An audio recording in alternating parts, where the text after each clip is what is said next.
اب آج کا میرا موضوع ہے شہادت علی رضی اللہ تعالیٰ عنہ۔ اصل میں حضرت علی رضی اللہ تعالیٰ عنہ کی شہادت بھی اسی الفتنۃ الکبریٰ کا تسلسل ہے، وہ جو عبداللہ ابن سبا کا پیدا کردہ عظیم ترین فتنہ تھا، اسی کا ایک نتیجہ حضرت علی کی شہادت بھی ہے، لیکن وہ بات ذرا تفصیل سے سمجھنی ہوگی۔ اور اس کے لیے میں ممنون احسان ہوں، حال ہی میں ایک کتاب چھپی ہے، ڈاکٹر سید رضوان علی ندوی، وہ محقق ہیں تاریخ کے، انہوں نے بڑی تاریخی تحقیق کے بعد جو باتیں بیان کی ہیں وہ میں آپ کے سامنے رکھ رہا ہوں۔ عرب میں جنوب مغرب کی کونے میں جہاں یہ یمن بھی آباد ہے، اس کے اوپر نجران ہے، اسی علاقے میں یمامہ کا علاقہ کہلاتا ہے۔ یہاں ایک قبیلہ آباد تھا بنو تمیم۔ یہ جو لوگ تھے بڑے کرخت مزاج، جنگجو، اکھڑ، ضدی، اور جس بات کو ایک دفعہ مان لے اس پر اڑ جانے والے اور مر مٹنے والے۔ یہیں سے فتنہ پہلا اٹھا تھا۔ سب سے بڑا جو نئے جھوٹے نبی کھڑے ہوئے تھے ان میں سب سے بڑا تو مسیلمہ کذاب تھا، یہی تو علاقہ تھا، اور اس کے خلاف اس فتنے کی سرکوبی میں کتنے صحابہ، 1200 صحابہ ایک جنگ کے اندر شہید ہوئے، جن میں 500 جو ہیں وہ حفاظ تھے رضی اللہ تعالیٰ عنہ اجمعین۔ تو یہ لوگ جو یہ تھے بڑے زوردار تھے۔ اس قبیلے کے بارے میں حضرت عمر رضی اللہ تعالیٰ عنہ نے ایک بڑی عجیب حکمت عملی اختیار کی۔ ان کو وہاں سے اکھاڑ کر اور ایران کی سرحدوں پر آباد کر دیا، اب جہاں پر جہاد ہو رہا تھا، تاکہ ان کے اندر جو یہ جنگجوئی ہے یہ اب اس مقصد کے لیے استعمال ہو، اب وہ دارالاسلام کی توسیع کے مقصد کے لیے استعمال ہو، اور وہ ہوئی۔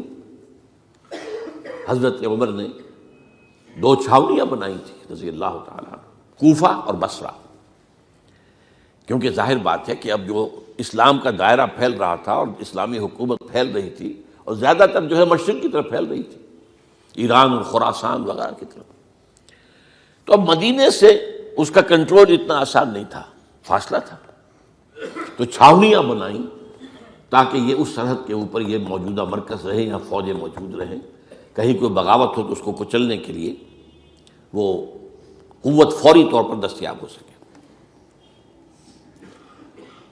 یہ لوگ ہیں کہ جو عبداللہ ابن سبا کی فتنے سے سب سے زیادہ متاثر ہوئے۔ ان کی مزاج میں وہ کجی تو تھی نا۔ حضرت عمر بھی ان کا جو ایک مضبوط کنٹرول تھا انہیں دبائے رکھا ہے، اور ان کا رخ جو ہے ایک دوسری طرف موڑ کر اس سے اسلام کو فائدہ پہنچایا۔ لیکن اس کے بعد جب فتنہ جو آیا یہ عبداللہ ابن سبا، تو سب سے بڑھ کر یہی لوگ اس کے ماننے والے، اور انہی میں سے وہ لوگ تھے جنہوں نے جانیں بھی دے دی ہیں، جنہیں حضرت علی نے زندہ جلایا ہے، اس لیے کہ وہ کہتے تھے کہ علی خدا ہے۔ اے علی تم خدا ہو، تم ہمیں آگ میں جلا رہے ہو، یہ تو تم ہمارا امتحان لے رہے ہو۔ وَلَنَبْلُوَنَّكُمْ بِشَيْءٍ مِّنَ الْخَوْفِ وَالْجُوعِ وَنَقْصٍ مِّنَ الْأَمْوَالِ وَالْأَنفُسِ وَالثَّمَرَاتِ۔ اب وہ اس آیت کو اپنے اوپر منطبق کر رہے ہیں۔ تو یہ جو کرخت لوگ تھے، انہوں نے در حقیقت جو ہے عبداللہ ابن سبا کے کردار میں سب سے بڑا رول پلے کیا، اور انہی کے ہاتھوں حضرت عثمان شہید ہوئے رضی اللہ تعالیٰ۔ اور اس کے بعد انہوں نے حضرت علی رضی اللہ تعالیٰ عنہ کو اپنے گھیرے میں لے لیا، کیونکہ انہی کی کثیر تعداد موجود تھی مدینے میں جب حضرت عثمان شہید ہوئے۔ اس کے بعد اب ظاہر بات ہے کہ کوئی نہ کوئی تو خلیفہ ہونا چاہیے تھا۔ حضرت طلحہ سے کہا گیا، انہوں نے معذرت کر لی، حضرت زبیر سے کہا گیا، انہوں نے معذرت کر لی۔ اب ظاہر بات ہے کہ حضرت علی آخر امت کو چھوڑا تو نہیں جا سکتا تھا بغیر امام کے، انہوں نے قبول کر لی، اگرچہ حضرت حسن روکتے رہے کہ ابا جان یہ ان لوگوں کی بیعت جو ہے آپ قبول نہ کیجیے۔ حضرت حسن تو ان میں سے ہیں جو حضرت عثمان کے دروازے پر کھڑے تھے پہرے دار کی حیثیت سے، حسن اور حسین رضی اللہ تعالیٰ عنہ، انہیں تو معلوم تھا فتنہ جو کون لوگ ہیں۔ اس کے بعد حضرت علی رضی اللہ تعالیٰ عنہ نے اسی حکمت سے، جس حکمت کے تحت حضرت عمر نے یہ چھاونیاں آباد کی تھیں، دارالخلافہ بھی مدینے سے کوفہ منتقل کر دیا، تاکہ پورے عالم اسلام کو کنٹرول کیا جا سکے اس مرکز کے ساتھ۔ اس کا نتیجہ یہ نکلا کہ اب گویا کہ حضرت علی کے گرد ان لوگوں کا گھیراؤ مکمل، کوفے میں یہی تو آباد تھے، کوفی یہی تو تھے، حضرت عمر نے انہیں لا کے یہاں آباد کیا تھا۔ جب حضرت علی نے کوفے کو اپنا دارالخلافہ قرار دیا تو گویا کہ ان کا پھر عمل دخل بہت بڑھ گیا۔ ایک طریقے سے یوں کہا جا سکتا ہے کہ انہوں نے اب حضرت علی رضی اللہ تعالیٰ عنہ کو اپنے محاصرے میں لے لیا۔ چنانچہ جنگ جمل کے موقع پر یہ ہوا ہے کہ صلح ہو گئی تھی، حضرت عائشہ رضی اللہ تعالیٰ عنہ کے جو نمائندے تھے اور ادھر سے حضرت علی، صلح ہو گئی تھی، طے ہو گیا تھا کہ ہاں قاتلین عثمان کو جو ہے اس کو سزا دی جائے گی، قصاص لیا جائے گا حضرت عثمان کی قتل کا۔ لیکن ان لوگوں نے 10,000 آدمی کھڑے ہو گئے کوفے کے اندر، ہم سب قاتل ہیں عثمان کے، لوگ قصاص ہم سے اگر لے سکتے ہو، جس کے نتیجے میں اور انہوں نے جنگ شروع کر دی۔ اور جب جنگ شروع ہو جائے تو پھر اس کے بعد تو کوئی نہیں دیکھ سکتا کیوں شروع ہوئی، کیسے شروع ہوئی، کس نے شروع کی۔ اب تو یا مارو یا مرو، دو ہی باتیں ہوتی ہیں۔ 10,000 مسلمان ایک رات میں شہید ہوئے جنگ جمل میں۔ اب اس کے بعد حضرت علی رضی اللہ تعالیٰ عنہ کی خلافت جو ہے حضرت امیر معاویہ نے ماننے سے انکار کر دیا۔ جب تک قاتلین عثمان کو سزا نہیں دیتے ہم بیعت نہیں کریں گے۔ یہ نہیں کہ دعویٰ کیا ہو کہ میں خلافت کا حقدار ہوں، یہ نہیں، لیکن یہ کہ آپ کو ان کو سزا دینی چاہیے۔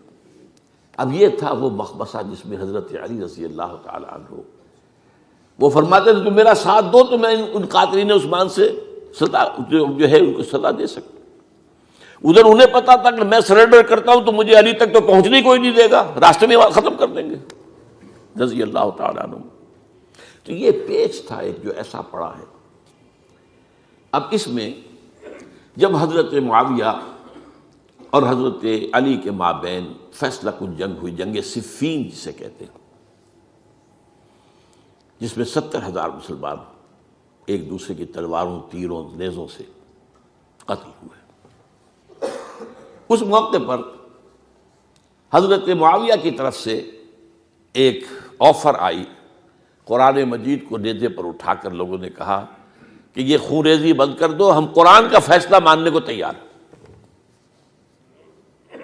حضرت علی دیکھ رہے تھے کہ یہ اصل میں میری فتح کو شکست سے بدلنے کا پروگرام ہے، تقریباً فتح میری ہو چکی ہے، لیکن یہ جو طبقہ تھا یہ انہوں نے کہا نہیں بڑی ٹھیک بات کہہ رہے ہیں، وہ مانیے ان کی بات، جنگ بند کی۔ انہوں نے ہی یہی لوگ تھے جنہوں نے مجبور کیا حضرت علی کو کہ وہ تحکیم پر رضامند ہو جائے۔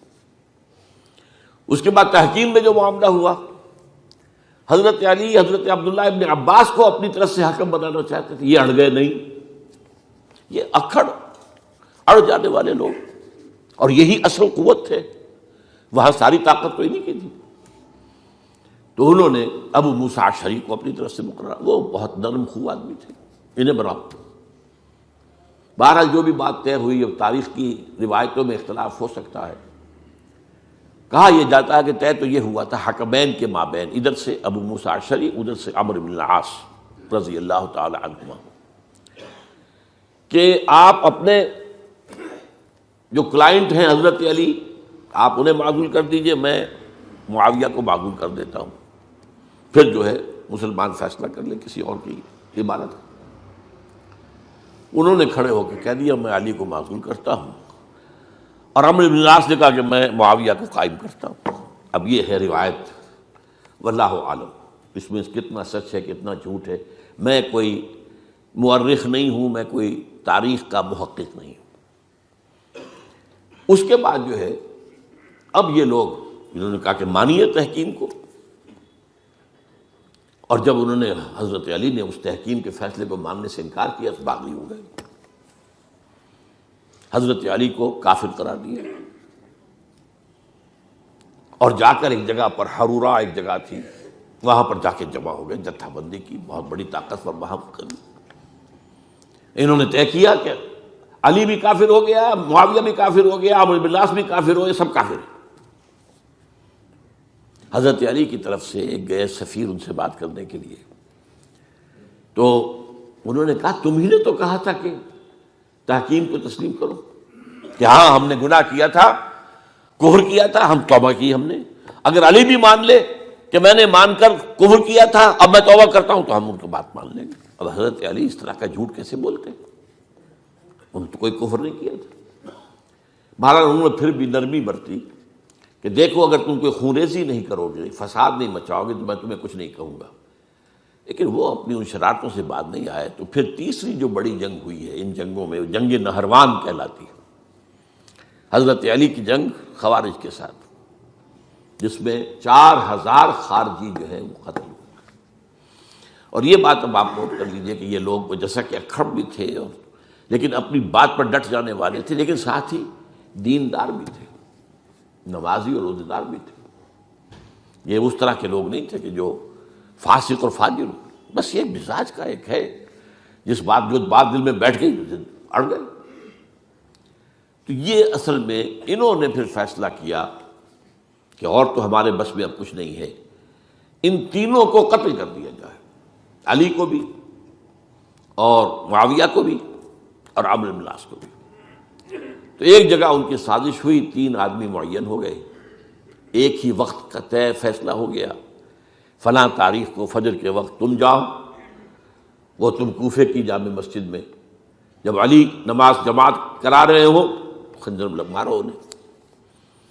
اور یہ اس کا نام ابن ملجم تھا، خارجی، یہ وہی لوگ بنو تمیم کے لوگ. دوسرا جو تھا وہ دمشق میں حضرت معاویہ کو قتل کرنے شہید کرنے کے لیے پہنچ گیا. تیسرا مصر پہنچ گیا حضرت عمرو بن العاص کو. اب یہ بات اللہ کی طرف سے ہے، یہ تو اس کی مشیت ہے، اس کا فیصلہ ہے. حضرت علی پر وار کارگر ہوا، آپ شہید ہو گئے. حضرت معاویہ پر وہ وار ذرا اوچھا پڑا، زخمی تو ہوئے لیکن آپ کی جان بچ گئی.